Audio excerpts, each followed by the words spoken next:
2023, the largest ever purchases from central banks.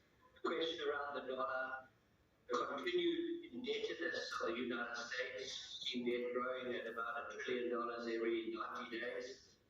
And the world is in a bit of a mess. So I think all of the above, and I think some people say one of the big drivers is the East, in particular China, is buying more and more gold, and the Western world is not. And so what we've seen is a shift in the command of the gold price towards Asia.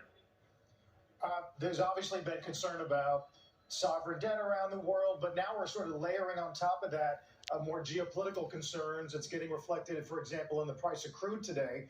How do you characterize that dynamic and what it means for the price? I think that's the traditional driver of gold, and it's very much part of it. But I think also on top of that, and because of that, you've seen a shift in the sort of global power balance. You've seen the emergence of the Middle East, the continued discussion around BRICS and an alternative currency for the dollar.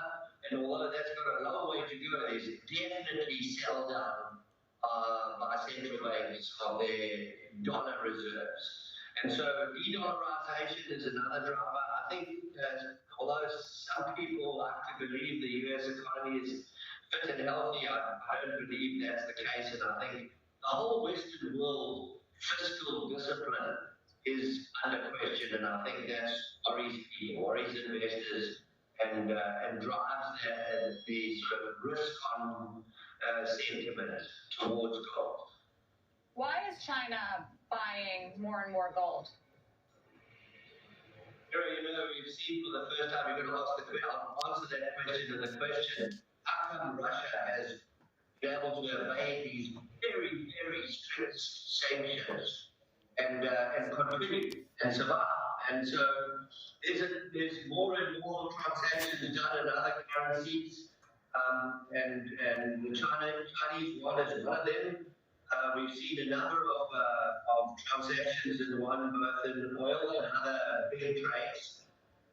I think that this is a change. The market's changing, the world currency market's changing. And if you look at gold and assume it's a currency, it's the strongest it's ever been to Carl's point. So interesting times, and it's at a time, as Paul said, when we had expected to be weaker. So very good news for gold, and I remember back in the 90s when people used to say, it's all over for gold. Gold is dead, but as you can see, gold is still very much alive. Markets have been important to the market overall. We're watching gold closely. It's great to talk with you again. Thanks so much. Mark Bristow joining us from Barrik. Meantime, Good day, Governor.